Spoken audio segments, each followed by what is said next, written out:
chest is in the venous side of your circulation. A lot of times you see images where there's an even amount of space illustrated in the veins and the arteries. That's just totally the artist being symmetrical. It's not true. Your venous side of your circulation is much larger. For every one artery, you have approximately 3 veins. And so there are more terms here, but some of them are very, very similar. So if we just take a look at the upper arm, you had a brachial artery. You also have a brachial vein. Brachial vein, very similar course, takes a very similar route as a brachial artery. But in addition to the brachial vein, you've got a cephalic vein and a basilic vein. And those are both very superficial veins. And that's what you're going to notice on people if you haven't already, or as you look at these, the illustrations are fading out, the ones that are deep, here and some of these ones, and the ones that are darker blue are superficial. And most veins are quite superficial. And that's simply because they can be. An artery should not be superficial for very long. Because an artery, if you cut it, you're going to bleed like crazy. Whereas a vein, many of you have cut a vein before, it still bleeds a lot. If you've cut a vein with something sharp, I mean, it's still pretty gross. But it's not going to spray across the room with 120 millimeters of mercury like mine would if you were to cut my brachial artery. Cut my brachial vein, it's still going to bleed a lot. But the pressure is going to be something like maybe 20 millimeters of mercury more the further it is down my arm, but it's not going to bleed as much. So through natural selection, we've organized basically our veins is allowing them to be more superficial, but we hide our arteries really, really deep. So when it comes to looking at these images and knowing, are we looking at veins, are we looking at arteries? At first it might seem like, okay, they're really similar names, similar body regions, but just notice how many more veins we have, and based on the kind of the coloration, how much more superficial your veins are, right? You look at your veins in the mirror. You don't look at your arteries in the mirror, I hope. And so think about people's arms, think about athletes with really ripped arms. You see that cephalic vein right under the skin.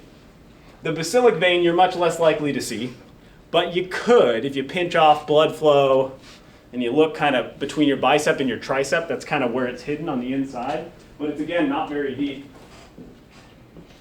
And then when you're taking blood, when you're interacting with the blood, you're not going to usually do that through the artery, hopefully. You're going to do that through the vein. So median cubital vein, of course, is usually in this downhill direction, but not always. There's a lot of variation in the venous structure.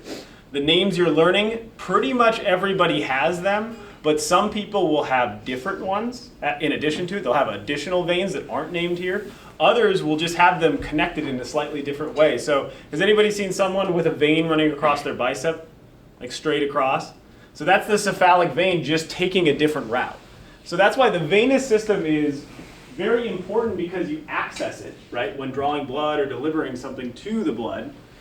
But as far as its actual specific structural anatomy, you have to be willing to accept the incredible variation that exists. There is no majority venous structure. So when you look at anyone's arm, it's not like 60% of people's arms look like that.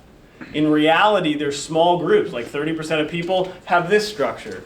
30% of people, that median cubital vein actually splits in half and then joins with the cephalic. And then 10% of people, there's a Y shape here, so it merges together and forms the median antebrachial. So there's a lot of variation in the venous structure. Conceptually, we'll talk about the veins a little bit more when we start talking about the lymphatic system, because that's where it becomes really important to understand the role of the veins. But otherwise, you're dealing with structures that for the most part have a left and a right. The next difference I'm going to talk about is what happens in the digestive organs. I have a question. Yeah. Could you just explain the branching? So the right subclavian branches into the axillary, and then it splits into the basilic, and I'm confused. So there's two ways you can always describe these. Technically, in reality the blood's going, it's all merging, never splitting. Does that make sense? Because the blood's coming back. But there's no downside in talking about it backwards, and it matches the arterial stuff. So that's how I'm going to talk about it, because it agrees with how you were just learning. So I'm not describing blood flow here. I'm just describing the tubes. You're going to start superior vena cava. well, I'm just going to say no start or finish. That's the superior vena cava. There is a branch, and that branches into left and right brachiocephalic veins. So there isn't an asymmetry here like we saw with the arteries, where there was a brachiocephalic and then there was subclavian and common carotid. Here you have a left and right brachiocephalic. And then you're actually going to branch into the external. The little one is the external jugular vein, and the internal jugular vein is the bigger one that's usually more medial on people. So you got two jugulars still, nice and symmetrical though. And then you're going to get into the right and the left subclavian. So it's after all the branching that you get new names, just like with the artery, but you have a lot more symmetry in the veins. So you're going to go into subclavian, then axillary. And before you actually, for most people, before you become the axillary, you're actually going to branch off and form this really superficial cephalic vein. And then the axillary vein splits into a brachial vein, which is much deeper, and a basilic vein down here. And then they actually rejoin with each other and form a median antebrachial. So these are the ones that you'll be able to see in people's arms, especially on the underside of your arms because you don't have too much fat there.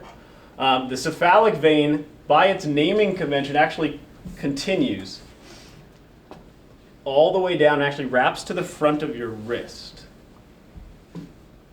And then you also have an ulnar vein and a radial vein in there, but those are actually deeper veins. And then the hand basically has the same structure as the arterial tree, but the hand, again, is much more superficial, right? You can see the veins in your hands. You're not going to see the arteries in your hands because they are deep within the musculature, deep in your hand. So this is very similar to the arteries. Let me tell you one way to tell whether you're looking at a picture of arteries or a picture of veins for this context. The big thing are the gonadal veins. Gonadal arteries are symmetrical.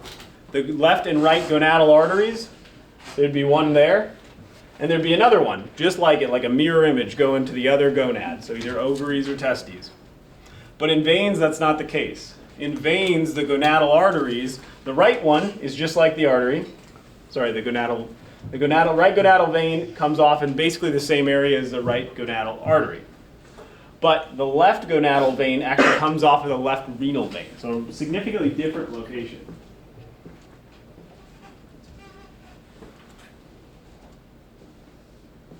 And so again, even if this image is black and white, you're going to be able to find those gonadal veins. If they're coming off at different places, you know you're looking at veins. You guys find the gonadal tubes. If they come off at the same place, it's the artery. If they come off at different places, it's the vein.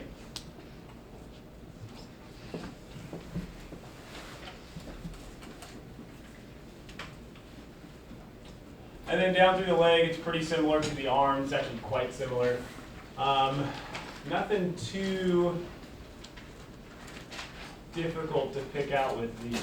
Let's see. I guess one thing I will point out is the great saphenous vein, because in the right-hand side of this image, you've got the great saphenous. And it's actually not in the front or the back. It's usually on the side, and it winds a lot. And that's what saphenous means. It means windy. And it is the longest vein in the body. And it's very superficial, kind of like the cephalic vein of the leg. But your legs are way longer than your arms. And so you actually have a ton of pressure in this vein. So varicose veins, where the venous valves are breaking and causing an expansion of the vein that you can see through the skin, that's most likely going to happen in the great saphenous vein first. Because the great saphenous vein has the most fluid in it. That's all. So here's how varicose veins come about. So here's great saphenous. This is our long one, and we'll compare that to how another vein. So here's valves. Oop, that's the wrong direction. Yeah. So there's a couple valves. We'll do 3 valves over here. More valves here. So our great saphenous is just a really big column of fluid that usually has gravity pulling on it. When you're standing, you've got gravity pulling this direction on all this fluid, wanting to make it run to your feet. So a long vessel is going to have a bigger issue because let's say we've got this short vessel and we've only got a little fluid above the valve, but this valve breaks. Now there's the weight of all this fluid on this valve. So when a valve breaks, the valve below has to compensate, has to actually hold way more. And then eventually, though, because of that additional weight, you're also going to break this one. And now you've got like 3 times of the force. And so in whatever amount of time it took you to break this one, it's going to be maybe 3 times faster to break that one. And so you're going to break that one. And then it's just going to be this cascade, because every time you break a valve, you're adding more and more force on top of the valve that remains. And so that situation can still get started in smaller veins. You could break this, and at the beginning it's the same. But you don't usually get entire veins breaking like you do the great saphenous, because this goes on for close to a meter, right? Your leg is really long. And so once this process gets started, there's very little to do to stop it, except for compressing and supporting the veins. So you'll see compression garments and things like that to try and prevent this process from going on. The risk with this is, I mean, mostly people are concerned at first because of cosmetics, but people will get inflammation of veins called thrombophlebitis. You can get clotting if blood moves too slow. You guys got to clotting yet? So blood moves too slow, it will clot. It's a velocity dependent thing. And so that blood in a great saphenous vein with no valves left could potentially clot. And so you'll get clotting in here. And now that's not the only vein, so it's actually not a huge deal for blood returning to the heart or anything like that. It'll find a different way. There are better ways to get back to the heart, honestly. But this inflammation, this clotting could do one of 2 things. It could break free and get pumped through your body and cause a stroke. Or the more likely thing is that this actually causes inflammation, which can be incredibly painful to the touch. Sometimes have to be surgically removed. They also sometimes use this vein for bypass surgeries, or any time you need a easily accessible little tube to put into someone. It's a really good one for that too, because it's an easily accessible little tube. All right, so the other big difference is the fact that on the arterial side, blood's coming down the aorta and it's delivering blood to organs. It's fueling the organs, that's all it's doing. But for the venous side of the circulation, when the venous blood, let's say, so your arterial blood, imagine your arterial blood and you went out to the small intestine. Well, you're going to go out to the small intestine and you're going to give off your oxygen, you're going to take in your CO2, take in your waste products, but you're also going to be bringing in whatever it is you ate. So whatever it is you ate's going to get chemically digested and absorbed into the venous blood. So that venous blood, you can't just send it back to the heart. It's full of all this relatively toxic stuff that you've put into your body. You can't just grind up, like you can't get a Vitamix and just inject it into your blood. That would kill you. You can't do that. You need an organ there to convert that stuff that would actually kill you if it went straight into your blood. And that organ is the liver. So the blood returning from the digestive tract, it's like coming in from a foreign country. Everyone's got to go through a checkpoint, and the checkpoint is the liver. And the doorway to the liver is the hepatic portal vein. So all of the blood returning from your digestive organs is going through the hepatic portal vein, and this is part of what's called the hepatic portal circulation. So this is the second time we've talked about a portal system. So a portal system means there was a capillary bed, there's 2 capillary beds in the same trip if you were a blood cell. So the first one was in the small intestine, the second one's in the liver. So there, the liver's going to do, it doesn't filter, a lot of people, it does minimal filtering. It's really the biochemist of the body. It's going to convert chemicals from a toxic form into ones that our body can use.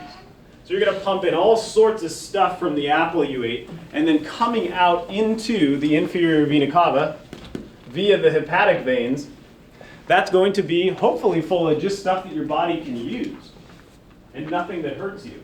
Your liver does a pretty nice job converting most things, but if it's something your liver can't convert, we tend to call those poisons or alcohol.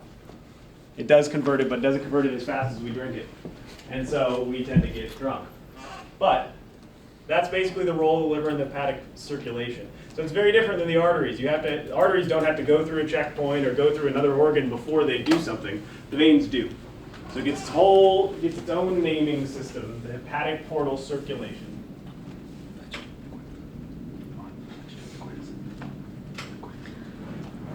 So let's start talking about our newer material.